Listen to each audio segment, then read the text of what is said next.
his voice dripping with irritation, his fingers drumming against the table as he avoided making eye contact with anyone, his anger directed at Mia despite the reality of the situation being entirely of their own making. Mia said nothing in response, simply picking up her glass and taking a slow sip of her wine, letting the taste settle on her tongue as she leaned back in her chair, her expression unreadable, her silence louder than any retort she could have offered. She knew they wanted a reaction, knew they wanted her to feel guilty, to feel selfish, to feel anything that would make her rethink the decision she had made, but she refused to give them the satisfaction. One by one, they began to gather their things, pushing back chairs, shrugging into coats, adjusting scarves and straightening sleeves, moving with a stiffness that betrayed the awkward discomfort still clinging to the edges of the night. No one spoke as they made their way toward the exit, their usual post-dinner chatter absent, the once familiar warmth of family gatherings replaced with something cold, distant, fractured in a way that none of them were willing to acknowledge just yet.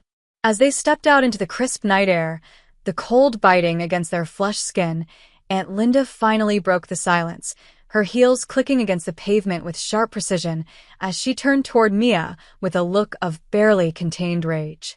Her voice was low but sharp, each word laced with venom, dripping with the kind of condescension reserved for moments when people believe themselves to be undeniably right. "You embarrassed us," she hissed, her perfectly manicured fingers tightening around the strap of her designer purse, her shoulders squared, her expression carefully composed but undeniably furious. Mia let out a quiet breath, letting the words settle in the air between them, watching as the others slowed their steps, pausing just slightly, waiting to see how she would respond, hoping, perhaps, that she would shrink beneath the weight of her aunt's accusation. Instead, she did the opposite. A slow smirk curled at the edges of Mia's lips, her hands slipping into the pockets of her coat as she tilted her head slightly, her gaze unwavering, her voice smooth, effortless, devoid of any emotion other than cold amusement. "No," she said simply, her tone light, almost teasing, almost playful, but carrying an unmistakable sharpness just beneath the surface. "You embarrassed yourselves." The silence that followed was deafening. Aunt Linda's face twitched, just slightly, her lips parting as if she wanted to respond, wanted to fight back, wanted to say something that would somehow turn the situation back in her favor, but no words came. Instead, she let out a sharp breath through her nose, shaking her head as she turned on her heel, storming off toward her car without another word, leaving the others to follow behind her, their silence more telling than anything they could have said. Mia didn't watch them leave, didn't bother to wait for any final remarks or last-minute attempts at reconciliation. Instead, she simply walked to her own car, her step steady, her posture unshaken, her mind clear for the first time in years. As she reached for her door handle, her phone buzzed against her palm, the screen lighting up with a single message, The sender's name familiar, expected, inevitable. Mom, you need to apologize. The first message came through before Mia had even pulled out of the restaurant parking lot, her phone lighting up with an incoming notification that she instinctively ignored, letting it sit unread as she started the engine and backed out of her space. The weight of the evening sat heavily on her shoulders, a strange mix of exhaustion and exhilaration coursing through her veins, the adrenaline of standing her ground still buzzing beneath her skin even as the reality of what she had done began to settle in. She had known, even before she uttered the words that had sent her family reeling, that there would be fallout, that there would be anger, that there would be backlash from people who had never once been forced to confront their own entitlement. What she hadn't anticipated was how little she cared. As she drove home, the messages continued to roll in, one after another, the soft vibration of her phone against the passenger seat a constant reminder that the family group chat was currently on fire, undoubtedly filled with outrage, accusations, and carefully worded guilt trips designed to make her regret the decision she had made. She had no doubt that they were calling her selfish, ungrateful, mean-spirited, cruel for daring to upset the carefully curated balance they had so shamelessly built around her willingness to take responsibility. The moment she pulled into her driveway and turned off the ignition, she reached for her phone, inhaling slowly as she tapped the screen, unlocking it with deliberate patience before scrolling through the chaos that had unfolded in the wake of her departure. Her Aunt Linda had been the first to speak, her message dripping with indignation, the words carefully chosen to paint herself as the victim while subtly twisting the narrative into something that absolved her of any wrongdoing. Aunt Linda, I just don't understand why you felt the need to humiliate us like that, Mia. If you had an issue with paying, you could have just said something privately instead of making a scene in front of everyone. That was really uncalled for. Mia rolled her eyes, unsurprised by the attempt at manipulation, unsurprised by the way her aunt had chosen to frame the situation, as though she hadn't spent the entire night treating Mia like a walking credit card. Before she could even consider responding, another message appeared beneath it, this time from her uncle, short and clipped, the words carrying an edge that barely concealed the anger simmering beneath them. Uncle Rob, so I guess we know where we stand now. You've made yourself very clear. Then, from her cousin Melissa, the one who had spent the entire dinner complaining about money while drinking a $50 cocktail without a second thought. Melissa, wow, I seriously can't believe you. You really let us all down tonight.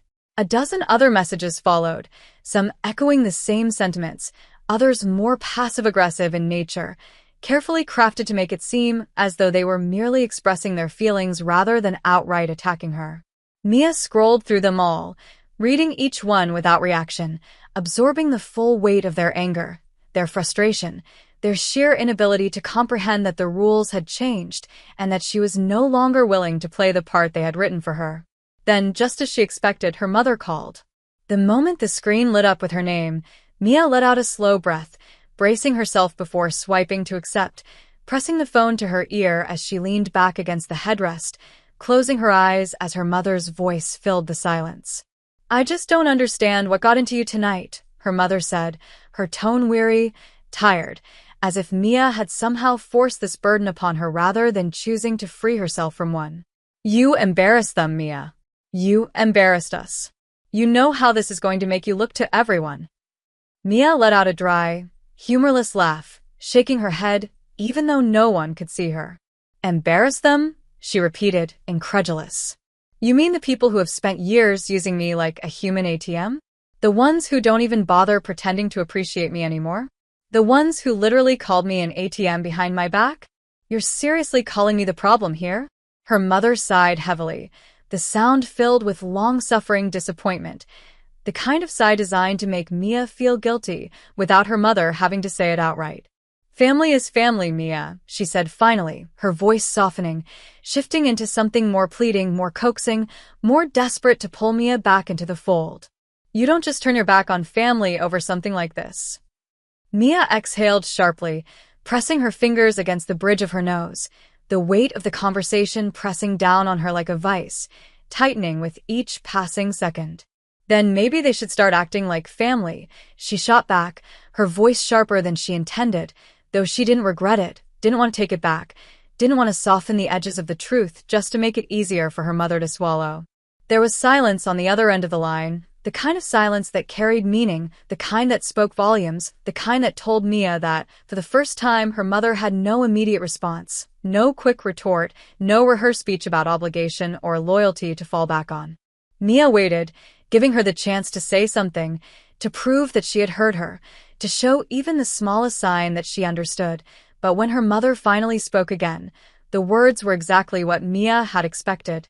"You need to apologize," she said, her voice quiet, firm, unyielding. "You need to make this right." Mia's fingers tightened around the phone, her jaw clenching as she let the words settle, let them roll over her, let them linger in the air between them like a challenge, a final test of whether she was truly willing to stand by the choice she had made. Her phone buzzed again, another message coming through, but this one was different. This one wasn't from the family group chat, wasn't from someone demanding she fix what she had broken. "Cousin Matt, honestly, that was legendary. I've wanted to say something for years, but I never had the guts. You did the right thing." Mia stared at the message for a long moment, letting the weight of it settle in her chest, the knowledge that, despite the backlash, despite the anger, despite the fallout, there were cracks forming in the foundation they had built, fractures she had caused simply by refusing to play along. She hesitated, her mother still waiting on the other end of the line, still expecting an answer, still holding on to the belief that Mia would cave, that she would bend, that she would do what she had always done. Instead, Mia inhaled deeply, closed her eyes for a brief moment, and then said the only thing that felt right. "I think I need a break from you all." Then, before her mother could argue, before she could try to pull her back in, before she could say anything that might make her waver, Mia ended the call and turned off her phone. The restaurant was different this year, quieter in a way that felt intentional rather than lonely, the kind of place chosen not for its extravagance or its reputation but for the warmth it carried, the way it felt like a space meant for laughter, for connection, for something real. The soft glow of candlelight flickered across polished wooden tables, the scent of fresh rosemary and slow-roasted meat drifting through the air, mingling with the low hum of conversation and the occasional burst of laughter from a nearby table. The atmosphere was comfortable, unhurried, a stark contrast to the expensive, bustling places she had once been dragged to under the guise of tradition, where the meals had always felt more like transactions than celebrations. Mia swirled the deep red wine in her glass, watching the liquid catch the light as she leaned back in her chair, letting the warmth of the moment settle into her bones, feeling, for the first time in years, what it meant to experience the holidays without the weight of expectation pressing down on her shoulders. The people at the table around her were not family by blood, but they were family in all the ways that mattered, in the way they listened without assumption, in the way they valued her for something more than what she could provide. She glanced around, taking in the easy smiles, the relaxed postures, the absence of tension that had once been an unavoidable fixture of Christmas Eve, the quiet understanding that no one here was waiting for her to pick up the check, no one here was measuring her worth in dollars and cents. It had been a full year since that last disastrous dinner, since she had walked out of that restaurant with her head high and her family seething in her wake, since she had turned off her phone and decided, for the first time in her life, that she wasn't going to spend another holiday being taken for granted. At first, there had been pushback, a flood of messages in the weeks that followed, demands for explanations, carefully worded attempts to make her feel guilty, accusations that she had overreacted, that she was being dramatic, that she was the one who had ruined Christmas for everyone. But Mia had stayed firm, had refused to respond, had ignored every guilt-laden voicemail from her mother, every passive-aggressive message from her aunt, every attempt by her cousins to smooth things over without ever actually apologizing. Eventually, the messages had slowed, the outrage had faded, the family group chat had gone silent where her name was concerned, as though they had collectively decided that if they could not control her, they would pretend she no longer existed. And now, on the anniversary of that night, as she sat in this new restaurant with people who truly cared for her, she pulled out her phone, unlocking the screen with a slow breath, scanning the notifications that had accumulated throughout the day, half expecting to see some last-ditch effort from her mother or some vague, guilt-ridden holiday text designed to make her second-guess herself. But there was nothing. No missed calls. No unread messages. No passive-aggressive holiday wishes sent at the last possible moment. For the first time in her life, her family had finally given up. She set her phone face down on the table, exhaling slowly, letting the realization sink in, letting the absence of their voices, their demands, their carefully constructed manipulations settle over her like a quiet kind of relief. She had spent so many years believing that distance from family meant failure, that choosing herself meant selfishness, that breaking away from toxic patterns meant abandoning something sacred. But now, sitting here, surrounded by people who saw her as a person rather than a bank account, she understood that what she had gained was worth infinitely more than what she had lost. A friend across the table, someone who had known her long enough to recognize the quiet shift in her expression, nudged her arm lightly, offering her a knowing smile, one that carried no questions, no expectations, just the simple acknowledgement that this year was different, that this year was hers. Mia smiled back, picking up her glass, letting the weight of it rest in her palm, letting the warmth of the wine, the warmth of the moment, fill the spaces that had once been occupied by obligation and resentment. She glanced around the table, at the people who had chosen her as much as she had chosen them, and lifted her glass higher, her voice steady, unwavering, filled with something light, something new, something free. To new traditions, she said, the words settling in the air between them, not a declaration, not a plea, but a quiet, resolute truth. Glasses clinked together in response.